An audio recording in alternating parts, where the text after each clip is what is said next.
Pepounet, c'est toi le plus grand, c'est toi le meilleur. C'est le plus grand jour dans l'histoire du football, dans mon histoire.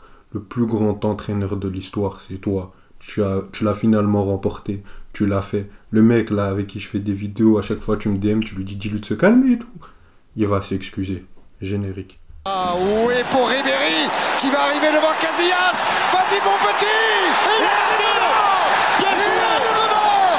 Le premier but de Ribéry. Bon, bonjour à tous. Ouais, voilà, on a mis la veste de costume pour saluer Pep, mais il fait un peu trop chaud et Malik me laisse pas ouvrir ma fenêtre pour des problèmes de son. Je suis un peu.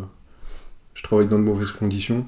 Bon, on espère que cette finale vous a plu, que cette belle journée vous a plu. On espère que vous allez bien. Malik, même si je connais déjà la réponse un peu, hein, parce qu'on se connaît, comment ça va? Ça va pas du tout. Je suis dépité. Pas du tout? Pourquoi? C'est un jour de deuil pour le football aujourd'hui. Les vrais fans de foot savent pourquoi. Mais bref, on n'est pas là pour parler de moi. Vous, j'espère, derrière votre écran, vous allez bien, que vous avez passé une bonne finale. Et on va continuer sur notre rubrique commentaires. Et moi, j'aimerais juste poser comme question pour vous. En commentaire, n'hésitez pas à répondre. Ça paraît simple. Mais pour vous, c'était qui le MVP, le meilleur joueur de ce match? Ayo, pour toi, c'était qui? Honnêtement, j'ai du mal à ressortir un joueur. Énormément de mal. Je pourrais dire Ederson, mais au début, il a fait des erreurs bon, on va en reparler, qui auraient pu tuer. Mais bon, je pense que voilà, c'est une finale. Il y a 2 ans, quand c'était Chelsea qui l'avait remporté, c'était Kai Havertz. Est-ce que c'était le meilleur joueur? Non, mais c'était le buteur. Et Rodri, en général, a fait un bon match. Donc moi, je mettrais Rodri, puisqu'il met le but, etc. Dans les moments difficiles de City, il a su les garder au frais. Donc je pense que oui, je mettrais Rodri. Et toi, Malik? Je t'avoue que je te suis. Je t'avoue que je te suis. Foden a fait une belle petite rentrée, C'est mais ça. sans plus, on va dire. Et De Bruyne, c'était difficile avant qu'il sorte de sa blessure. D'ailleurs, on en parlera, Ayoub. Hein. Kaka, De Bruyne. Bref. Ah oui, ah oui, ah oui, ah oui, oui. Haaland. Comme il sait qu'il Il a fait un très bon match sur lui. Comme il sait qu'il est perdant, Mais il attaque direct. Non, mais pour les gens qui connaissent pas Malik, là, il sait qu'il est perdant. Il avait juré sur toute sa famille que Pep Guardiola n'allait jamais remporter la LDC avec City. Donc maintenant, il attaque tous les points faibles. Maintenant, il va m'attaquer sur Gundogan, parce que pour moi, c'était mon oncle. Il va me reparler du PSG de 2008. Ouais, il est comme ça, il est comme ça. Il veut jamais perdre, jamais. C'est bien. Non, mais C'est bien. comme on a dit, c'est pas pour nous, c'est surtout pour vous cette question. Donc n'hésitez pas à nous dire, vous, quel a été l'homme du match pour vous. Mais sinon, je te rejoins à Rodri pour toutes les raisons que tu as expliquées. Ok, bon bah je pense qu'on va commencer sur cette finale. Si tu me permets Malik, je vais parler de Pepounet. Pepounet, de l'innovation tactique. Ce qu'il nous a sorti. Bon, je pense que... Calme-toi. Il y a eu... Ah, ok. On s'attendait... Beaucoup de gens avaient très peur pour cette finale parce que, voilà, on se répète un peu, mais Pep Guardiola a accoutumé du fait de changer de compo, de ramener une surprise, vouloir surprendre l'adversaire. Des fois même, on a l'impression qu'il veut surprendre le monde du football avec des innovations technico-tactiques. Par arrogance, je peux le Non, dire. non, Par arrogance qu'il fait ça. c'est du travail, contrairement à la fainéantise des coachs que tu mets en avant, Malik. C'est un homme qui est passionné, qui travaille énormément, tout comme toi. Donc bon, là, Merci. sur la compo, il n'y a eu aucune surprise, à part peut-être Ake, qui n'avait pas joué sur les derniers matchs, mais bon, il était là contre le Bayern, il a été là en Première Ligue, etc. Il fait une très belle saison, donc non, aucune surprise tactiquement. La surprise... Walker, ça t'a pas choqué? Walker, non, du fait qu'on a vu le match Akanji...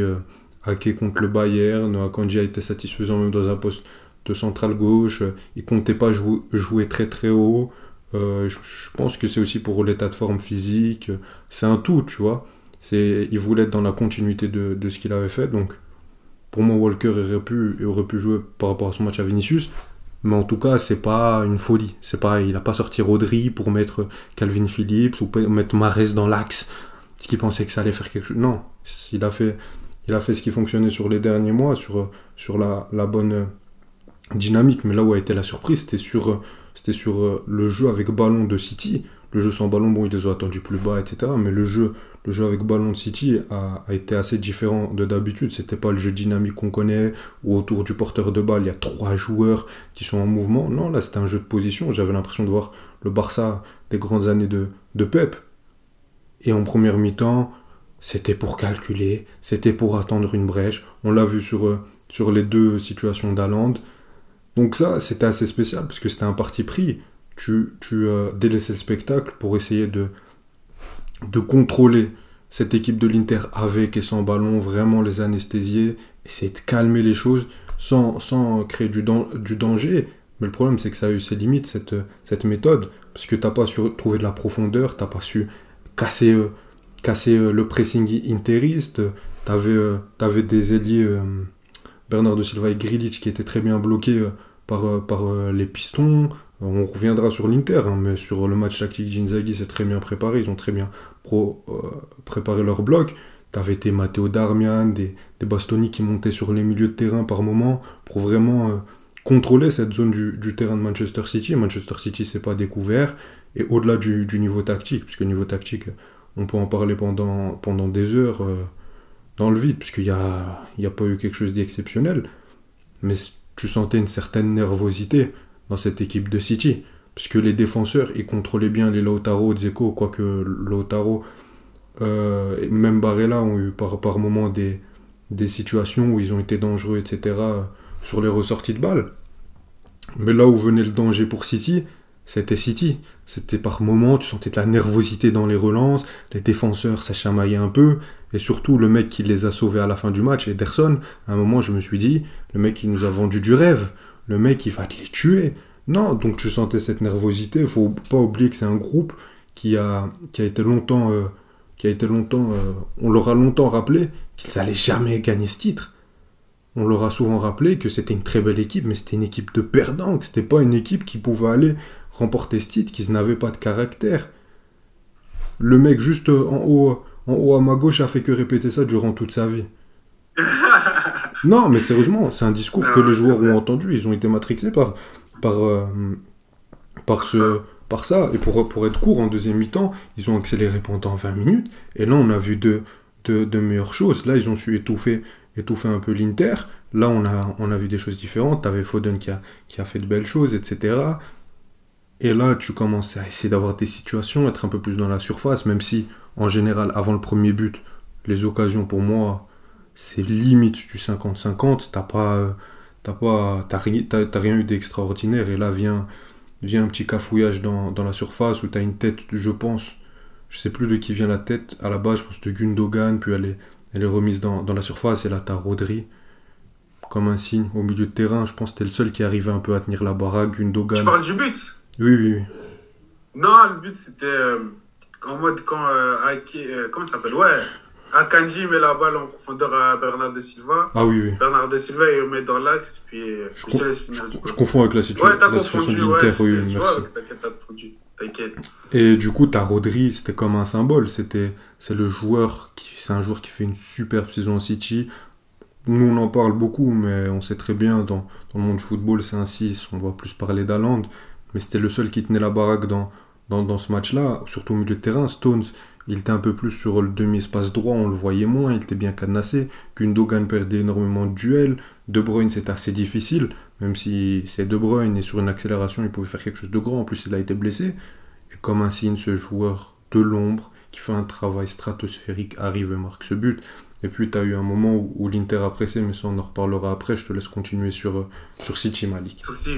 Non, sur City, moi, je suis sur l'aspect tactique. Je ne vais pas revenir sur ce que tu as dit. Je pense que c'est juste ce que tu dis. Je pense qu'il faut aussi, comme tu as dit, on le fera après, donner du crédit aussi au travail tactique, au travail des joueurs de l'Inter qui ont fait que c'était beaucoup moins facile, entre guillemets, que d'habitude pour ce City d'aller provoquer du danger dans la surface adverse, tout simplement.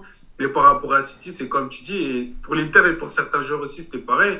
C'était que tu avais de la nervosité, de la tension sur beaucoup de joueurs, qui fait que si tu regardais même en termes de qualité technique, des fois, des contrôles, par exemple, l'action de Ederson, comme tu dis, où j'ai l'impression il a juste dégagé la balle dehors, Parce que je me disais, il y a un joueur blessé. Mais je sais pas, on a pensé la même chose. Je me suis dit, mais qui est blessé? Mais non, juste il a loupé son geste. Et même, il y a une action aussi de Stones, un contrôle juste devant la surface. Il rate bizarrement, mais tout ça, comme tu dis, c'est la nervosité, c'est la tension. Et ceux qui critiquent, oh, le niveau technique, c'était pas ça, c'était. Parce que j'ai entendu des bruits, oh, c'est le niveau Europa League, etc. Non, les gars, c'est juste une tension d'une finale de Ligue des Champions. Ils savent que c'est un moment important, ils savent qu'ils veulent être juste sur chaque décision qu'ils font. Et certains joueurs sont plus à l'aise par rapport à ça, mais d'autres avaient un peu plus difficile. Mais sinon, par rapport à City... Et au-delà, juste au-delà de la tension, si tu rajoutes, c'est un match où il y avait énormément de duels, énormément de tensions aussi. Tu voyais à l'enjeu que c'était une finale, la tension entre les joueurs. Les duels Di Marco, Bernardo Silva, Dumfries, Jack Grealish, Gundogan, Brozovic. Ce qui fait que, ok, Gundogan il rate son contrôle, mais normalement il lui reste 2 mètres derrière. Là, il prend un tackle, mec. Donc oui, c'était ça qui a faussé... Et ça joue, parce que surtout dans une finale, comme on dit, c'est quoi le dicton, une finale, ça joue pas, ça se gagne. Là, comme tu dis, même Guardiola, il n'a pas cherché à faire du spectacle, du beau jeu, du nanana. Non, là, le plus important, c'est gagner. S'il faut contrôler le match, s'il faut jouer un peu plus bas, s'il faut laisser un peu plus la balle à l'intérieur, on va le faire. On n'a pas de souci avec ça. Et pour ça, bravo à City. Et moi, je te dis que j'ai l'impression que c'est même pas le meilleur City qu'on a vu des dernières années, parce que je trouve qu'on a eu un City... Peut-être que je me trompe quand je dis meilleur, parce que peut-être qu'on a un City plus flamboyant certaines saisons, plus explosif, rien en termes offensifs, etc. Mais là, on avait un City, je trouve, cette saison, on fera une autre vidéo sur ça, comme tu l'as dit, mais plus équilibré, où ils étaient capables de jouer sur des ballons lourds, où Haaland pouvait gagner des duels face aux autres défenseurs, etc. Même si là, à Cherby, il avait fait un match incroyable. Et c'est sur cet aspect-là que, respect à Guardiola, je ne pensais pas qu'il allait pouvoir... accepter cela, qu'il pouvait, accepter que ça n'allait pas toujours être on tourne la balle, on joue au sol, tiki-taka. Non, que des fois, il fallait un peu jouer plus sale, aller jouer long, aller gagner des duels, aller gagner les seconds ballons, et des fois aussi, les propres joueurs de City, faire les bonnes fautes. Et pour cela, reste pas à City, parce que tout le monde te dira que ce n'était pas le meilleur match de City aujourd'hui, mais au final, ils ont gagné, et c'est le principal. Loin de là. Loin de là, pour continuer sur City rapidement, sur les matchs de Ligue des Champions, sur cette campagne-là, je pense même que c'est le moins bon. En tout cas, depuis les phases finales. Je sais pas... Peut-être le match aller contre le Real, il y a des moments où c'est moins bien, mais les moments où ils ont accéléré contre le Real, même on parle de l'aller, hein, le 1-1, c'était bien plus impressionnant qu'aujourd'hui. Aujourd'hui, ils sont pas venus pour être impressionnants. Mais bon, comme on l'a dit, c'est un City où, mentalement, les mecs, peut-être qu'on va jamais le faire. C'est des joueurs qui n'ont jamais rien gagné au niveau européen dans leur carrière. Bon, peut-être que je me trompe sur un ou deux joueurs qui auraient peut-être gagné l'Europa League. Je sais que Gundogan a fait la finale de Ligue des Champions en 2013, mais à part ces mecs-là qui avaient connu la finale, mais ça rajoutait un truc, parce qu'ok, ils avaient l'expérience déjà d'une finale. Ils ont l'expérience vous êtes City, vous êtes la meilleure équipe d'Europe, la plus belle, ce que vous voulez, mais vous jouez contre Chelsea, qui rate 6 mois de sa saison, qui change de coach et ils vous battent. Vous êtes Chelsea, vous êtes City, vous êtes meilleur que le Real, vous perdez. Ces mecs-là étaient conditionnés à ça. Donc aujourd'hui, malgré tout, avec un effectif jeune, avec un effectif qui sera encore très compétitif la saison prochaine, c'est pas un effectif qui arrive... Ils arrivent au paroxysme de leur niveau, de leur projet sur cette saison, je pense. Donc pour moi, c'est le meilleur City cette saison. On aura une vidéo au courant de la semaine qui sera consacrée à leur triplé. Mais voilà, là où je voulais en venir, c'est que ce City-là a fait preuve de pragmatisme. C'est là que tu vois la maturité de Guardiola, la maturité des joueurs. C'est que là, il fallait gagner le match. Et moi, je l'ai plus noté sur l'aspect défensif, surtout sur les 25 dernières minutes où c'était dangereux pour l'Inter. Moi, je connais un City d'il y a 1 ou 2 saisons qui aurait tremblé. Ruben Dias, il l'aurait mis contre son camp. Ederson, il aurait mis une retournée en lucarne dans son but. Non, mais c'est vrai. Donc là, tu vois qu'il y a une évolution. Et moi, là, juste pour teaser, avant de te laisser parler du courageux Inter de Milan, ce City-là, c'est la consécration. Ils ont passé ce step. Attention les gars à ce qui arrive prochainement. Sur les prochaines années. Si on fait un prono risqué, tu vois un triplé comme le Real, quoi. Genre, je veux dire 3 Ligues des Champions d'affilée. C'est beaucoup trop compliqué. Mouille-toi. C'est beaucoup trop compliqué parce qu'il suffit qu'ils perdent je sais pas, un Real de Madrid, un Bayern, un PSG, un Chelsea. Un Inter, ils pouvaient perdre aujourd'hui. N'importe qui, oui, mais je te parle en aller-retour. En aller-retour, je les vois Bien pas sûr. perdre contre l'Inter sur les 2 prochaines saisons. On sait jamais, peut-être que l'Inter, déjà, il serre la poche, il ferme les robinets. Je pense pas que dans 2 saisons, ils seront encore en finale de Ligue des Champions. Après, on sait jamais, c'est le On football. verra. Oui, d'accord, on verra. Les deux Inter. Ouais, tu m'as dit on verra 3-1 pour l'Inter. Ben, on a vu. Bref, il m'énerve. Non, honnêtement, je pense pas qu'ils feront un tripit comme le Real, parce qu'ils ont pas encore les mecs, ils ont pas là encore Non, mais après, je dis l'institution ça pour Real. te déranger, tu vois. Ok, non, Mais je quand tu veux dire que, puisque avec ce qu'on a vu. Ils auront cette plus saison, complexe. les joueurs qu'ils ont- Ils auront plus complexe. Si l'année prochaine ils perdent en demi, c'est pas grave. On va regarder toute la saison. Il y aura pas le truc de Guardiola, tu gagneras plus la LDC. Il y aura Non, pas le c'est truc, vrai. les mecs, vous êtes pas des champions. Ces mecs-là sont décomplexés. Donc ces mecs-là, ils auront plus Ça rien. peut être dangereux. Ils auront plus rien à perdre. Ils auront plus ce truc de ouais, t'as perdu, tu gagneras jamais la Ligue des Champions. Je pense que quand un homme n'a plus rien à perdre, il est dangereux. Mais quand une équipe, un collectif, c'est encore plus grave. Mais bon, sur ce, on va te laisser parler de l'Inter.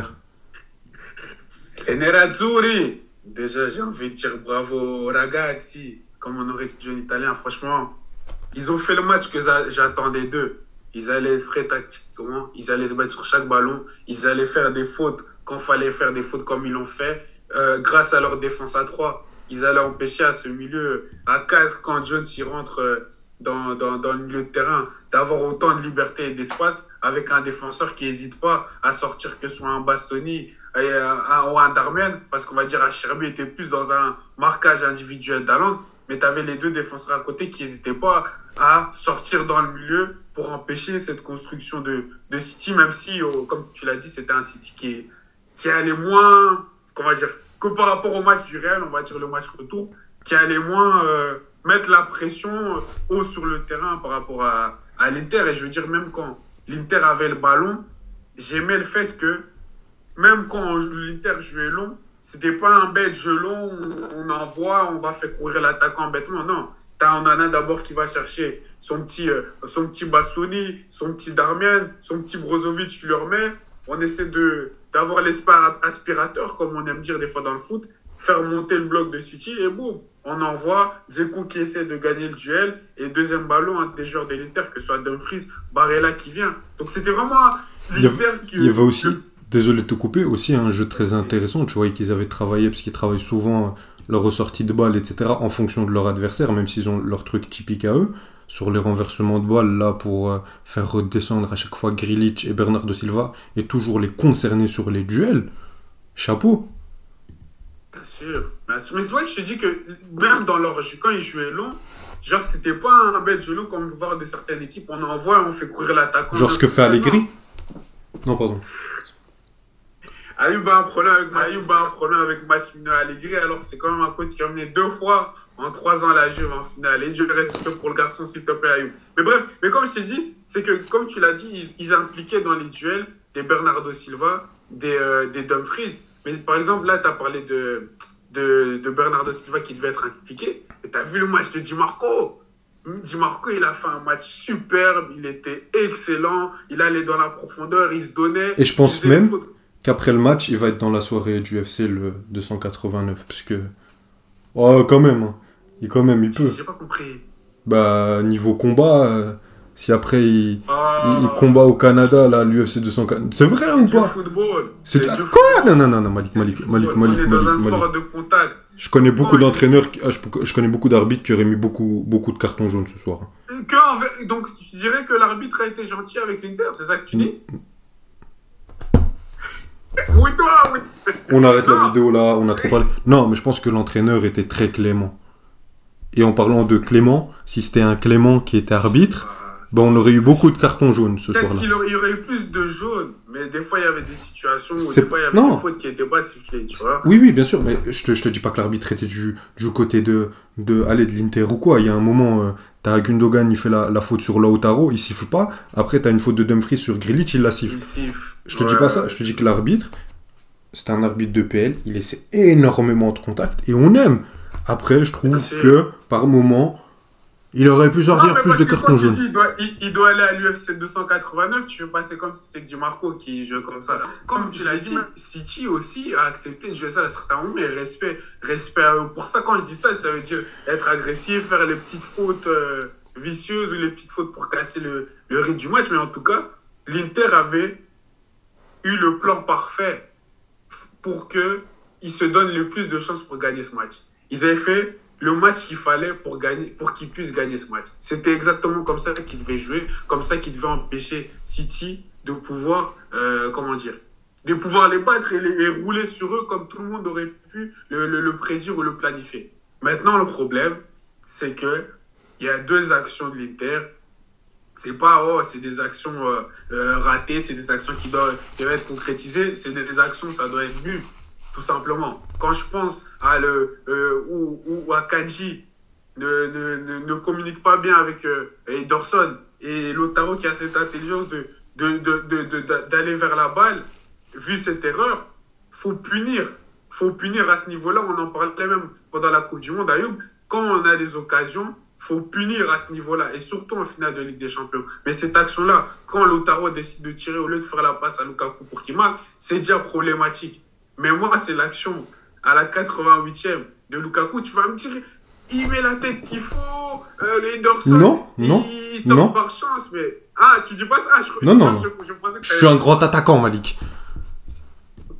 Je pensais que tu allais me dire ça, excuse-moi. Mais l'action de Lukaku, je suis désolé, ça doit être but. Parce qu'en plus, ce qui est drôle, c'est que Lukaku, son joueur préféré, c'est aussi mon joueur préféré, c'était Didier Drogba. Didier Drogba, il avait marqué à la 88e en finale, après avoir été mené 1-0 contre le Bayern. Il avait l'occasion de faire comme son joueur préféré, Ayoub. Cette occasion, ça doit être but. Ça a même fait un flashback de la Belgique contre la Croatie. Oh, on a eu le même. Mais je te jure qu'on a eu le même.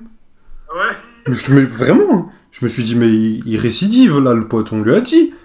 Il a fait une dépression, il a regardé des vidéos de motivation, il est revenu et il refait la même.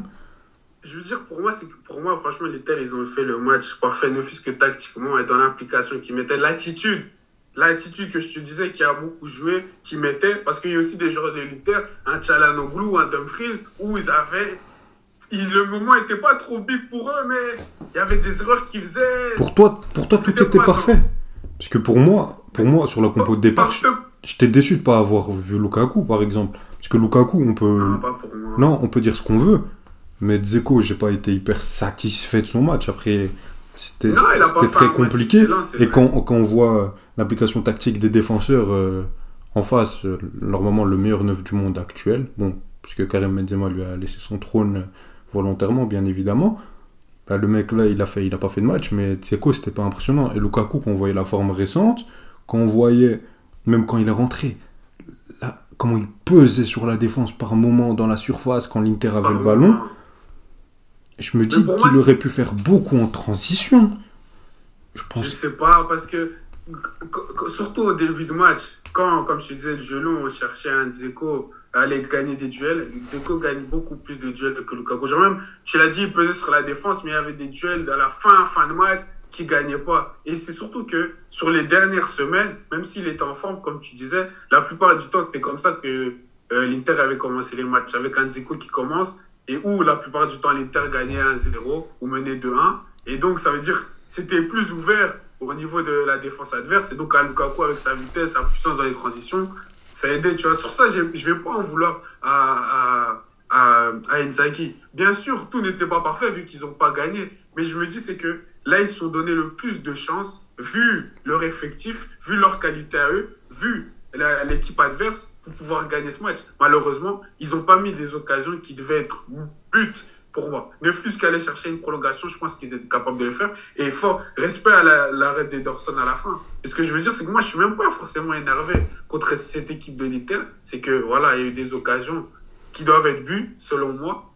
Parce que contenir cette équipe de City, comme ils l'ont fait, même si c'est que sur un match, tu vas me dire, City aussi, le match aller contre le Real, c'était pas incroyable. Mais il y a peu d'équipes cette année, même en Ligue des Champions, qui l'ont fait. Et pour ça, rêve pas à l'Inter, parce que franchement, je pense que pas que City ne s'attendait pas à ça, mais en tout cas, ça a été vraiment du 50-50 pendant un bon moment, ce match. Tu vois, alors qu'on aurait pu penser que City Comme je le allait pensais moi, rouler, comme je le pensais moi, ouais, et comme beaucoup le pensaient. tu On vois. pensait Genre, que City allait mettre la pression qu'ils ont mis c'est au ça. Real, que City allait surclasser l'Inter comme ils l'ont fait Inter. contre le Bayern dans les duels. Rappelez-vous du match Alors que, contre le Bayern, alors les que pas duels, du les 1 tout. contre 1 contre le Bayern, même si voilà, c'était le Bayern de Tuchel, etc., Nagelsmann est viré. Non, mais sans critiquer, c'était pas le meilleur Bien Bayern sûr. de l'histoire. Ce que City faisait était impressionnant. Donc bon, je pense que, à part si t'as quelque chose à rajouter sur cet Inter, Non, ce que je veux dire, c'est que voilà, moi, je vais pas en vouloir aux joueurs de l'Inter. Ils ont donné ce qu'ils pouvaient. Malheureusement, des occasions qui devaient être bues, n'ont pas été mises. Et même sur leur but encaissé, ok, il y a une petite erreur de placement à un moment, mais bon, tenir tout un match comme ça face à une équipe si bonne offensivement avec autant de qualité, c'est pas facile. Et il y a même une occasion que Foden rate, ça peut être 2-0. Donc franchement, respect à l'Inter, bravo à Ragazzi, comme j'ai dit, et force à l'Inter. Et ils reviendront plus fort. Mais j'hésite à s'il faut virer Inzaghi, prendre un autre coach ou pas. J'hésite par rapport à ça, mais en vrai, bravo à l'Inter, c'est tout ce que je voulais dire. ça on aura le temps d'en reparler, je pense. Je vais juste terminer cette vidéo très rapidement, on est déjà à 26 minutes. Bon, c'est une finale de LDC, voilà, c'est dimanche, vous avez le temps. Commencez pas. On va terminer sur Pépounet. Je l'appelle Pépounet, les gens appellent Papounet, moi c'est Pépounet. Merci, merci Pep, pour cette campagne de LDC. Merci. Merci pour tout ce que tu as donné au football. Tu peux arrêter ta carrière. Plus personne ne dira quelque chose. On fera une vidéo sur toi. Le premier qui parle d'argent, je me bagarre avec lui. Tu as révolutionné ce sport. Tu es le plus grand coach de tous les temps, sans discussion possible. Tu n'as plus rien à prouver. Tu as tout fait. Sur cette campagne de LDC, tu as été bon de A à Z. Contre le Real Madrid, l'équipe qui peut te piéger, ils ouvrent le score, tu peux avoir des doutes, tu reviens, tes joueurs montrent du caractère. Tu vas chez toi à domicile, tu gagnes 4-0. Tu leur montres qui est qui, sans forcément un grand Haaland. Pour montrer que, ok, même sans Haaland cette année, cette saison, tu l'aurais pris cette LDC. Parce que c'est toi, c'est pas Haaland, c'est toi, Pep. T'as gagné le triplé, c'est toi le meilleur entraîneur. Les révolutions tactiques à chaque fois, saison après saison. Saison après saison. J'ai oublié le terme. L'exigence que les gens ont envers toi, l'ont envers personne d'autre. Puisque les saisons que Liverpool, qu'United ont fait, si on les avait eu envers toi, beaucoup de gens parleraient. Oui, Malik. Liverpool n'a pas les mêmes moyens que City, You. C'est pas le sujet. Mais même si, peu importe, n'importe quel entraîneur, tu lui donnes les mêmes fonds que Guardiola, on criera. Et de toute façon, on en reparlera sur une vidéo, on fera un classement des coachs, puisque c'est pas le sujet. Maintenant, je veux même pas t'entendre parler, puisque tu t'es même pas excusé. Là, c'est moi, mon monologue avec mon Pépounet. Non, mais plus sérieusement, là où je lui dis merci, puisque la longévité à City au plus haut niveau, chaque saison, il pouvait gagner la LDC, une finale, la saison dernière, une demi-finale complètement stratosphérique, où, voilà, c'était un film hollywoodien, et là, où finalement, il la remporte, et il écrase le champion d'Europe en titre. Les innovations tactiques saison après saison, les adaptations, comment il a su remotiver ses joueurs, comment il a su à chaque fois faire réussir ses joueurs, à un moment Riyad Mahrez, à un moment Bernardo Silva, à un moment Grealish, De Bruyne, sur demi-espace gauche cette saison, Gundogan à chaque fois, une défense à 3 avec Akanji, Ake, puisqu'on peut parler de moyens. Moi, si un jour on m'avait dit qu'il allait remporter la Ligue des Champions avec Manuel Akanji, qui était mauvais à Dortmund, et Nathan Ake qui joue à Bournemouth, jamais j'y aurais cru, au grand jamais. Et sans un Haaland qui a été bon en finale, qui n'a pas été bon justement en finale, qui n'a pas été très important, enfin, qui n'a pas su montrer tout ce qu'il savait faire contre le Real, surtout sur le match aller et aussi sur le match retour. Personnellement, j'y aurais pas cru. Donc voilà, tu as fait taire des bouches, la mienne, mais tout en étant content, et celle de tes haters dont fait partie Malik. Donc merci Pépounet. J'ai eu raison, tu m'as donné raison de te soutenir pendant tous ces moments. Donc voilà. Je pense que c'est l'heure de terminer cette vidéo sur un brin d'amour quand même, puisque on en donne pas mal à chaque fois. Merci à tous d'avoir suivi cette vidéo. N'hésitez pas à liker, vous abonner, activer la cloche. Vous abonnez à tous nos réseaux sociaux, commentez, dites-nous ce que vous avez pensé de cette finale. Dites-nous, c'était quoi la question pour les commentaires? Dites-nous quel est le meilleur joueur du match. Voilà, le MVP du match, le man of the match. En tout cas, c'est pas Malik, c'est pas ta saison de football. Tu le sais très bien. T'as été nul du début à la fin, Malik. T'as pas cru au Maroc, on a été en demi-finale. T'as pas cru en City, Voilà, ils ont fait le triplé. voilà. On a dit Voilà. plein d'amour et il est Non, la haine surpassera toujours. Allez, salut. Ciao, ciao, prenez ça de vous.